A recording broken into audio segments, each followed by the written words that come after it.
Can you beat Tears of the Kingdom by only using bone stuff? Let's find out. The rules for this run are simple.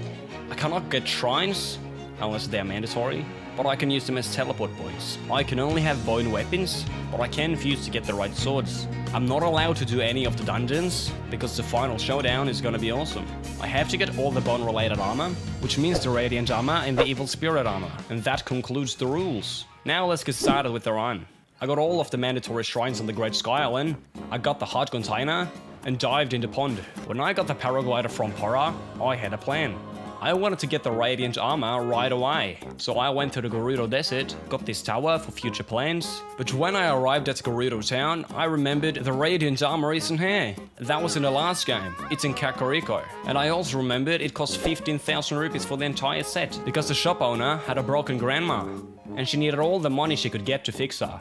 And now I'm gathering porridge ingredients. I found something major in my porridge expedition. I found a big hearty radish and an Adora shroom. This is very important for my later cookings.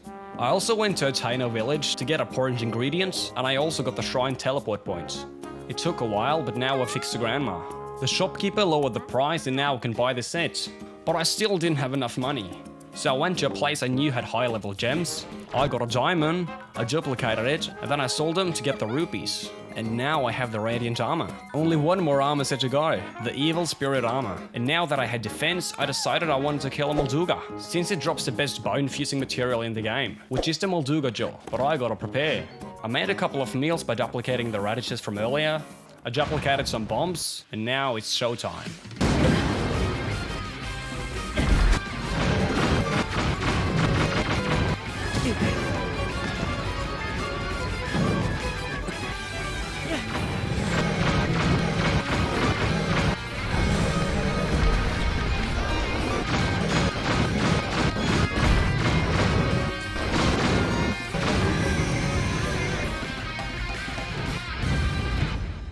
I got a Molduga jaw on my first attempt, which is awesome. Now I can fuse my weapons. But first I had to duplicate them.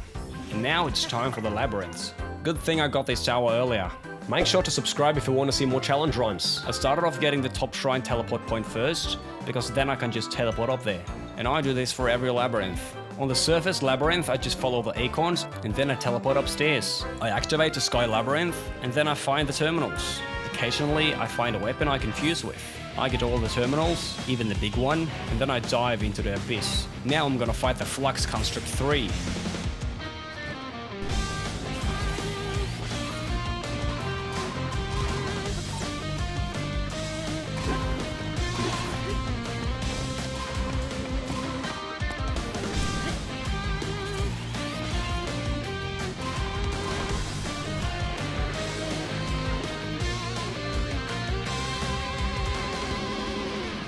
He died because I killed him, and this is the first piece of the evil spirit set. I go to look at landing to launch myself up in the air, and needed to do so to get to Hyrule Castle. At the castle, there are loads of weapons I need. I got all the weapons, and now it's time for the second labyrinth. I got the terminal at the surface layer first, and then I used Recall on a rock, and used a hoverbike to get to the top. And then I got all the terminals, and now it's time to fight the second Flux Construct. This labyrinth is where I got the evil spirit's greaves, but before I went to the next one, I had to get Mighty Bananas for food, and the Yiga can drop it. I didn't have a teleport point there, so I just used a hoverbike all the way. And it was perfect since I could fight the Yiga on the way to the last labyrinth. But before I went to the last labyrinth, something crazy happened. I don't know the chances, but this was crazy. On the last labyrinth, I used this neat little trick to kind of cheese it. I got all the terminals, and then I fought the final Flux Construct. Now I have the full armor, but now I needed to prepare for the last fight. So I duplicated some bananas, got a dragon part to make the food better, and now it's time to go below Hyrule Castle to fight the bad guys. I went below the castle and fought this Lionel. It was pretty easy. Now it's time for the final battle. But first, it's the army. The first stage with the Bokoblins was very easy, and I also got this bow. Next was the Lysselfoes. They were also pretty easy, and now it's the Gibdos. I had to use Flame Fruit for the elemental weakness on the Gibdos, and then it's the bosses. Now it's Colgera. One of the coolest bosses in my opinion. I shot it with the Dragon Bone Bow, and now it's dead. Now it's the Marbled Goma. I just spinned on him, and now he's dead. Mocked Rock was pretty easy, since I just had to use water balloons. The first stage of Queen Gibda was fine, but the second was pretty tedious, since I didn't kill all the minions. I just went straight for the queen. On the seized construct, I used a bomb to break the shield, and then I used my hammer to push it away. The bombs made this pretty easy, since I just did the same thing over and over again. I threw a bomb in the air, he fell down, and schmack, he's dead. For Phantom Ganon, it was pretty much a warm-up for what comes next. I did some flurry rushes, and that was it.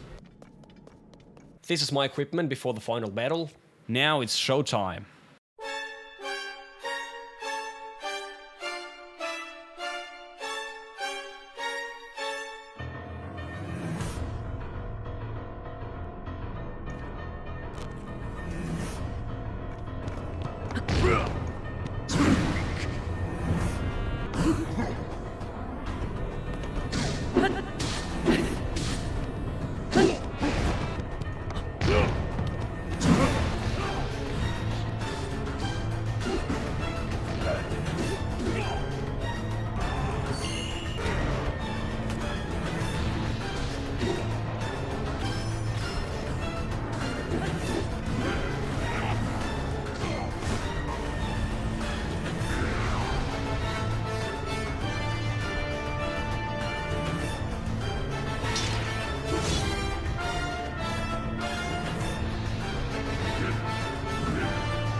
I did some flurry rushes, I dodged, he dodged, I dodged, and I killed. After I took him down, I just used my weapons on the dragon. And this answers the question, can you beat Tears of the Kingdom with only bone stuff? Yes, totally. You could probably do it without fusing or using bombs. That's probably something for another time if you want to see it. Thanks for watching. Make sure to subscribe, like and comment if you want to see more challenge runs.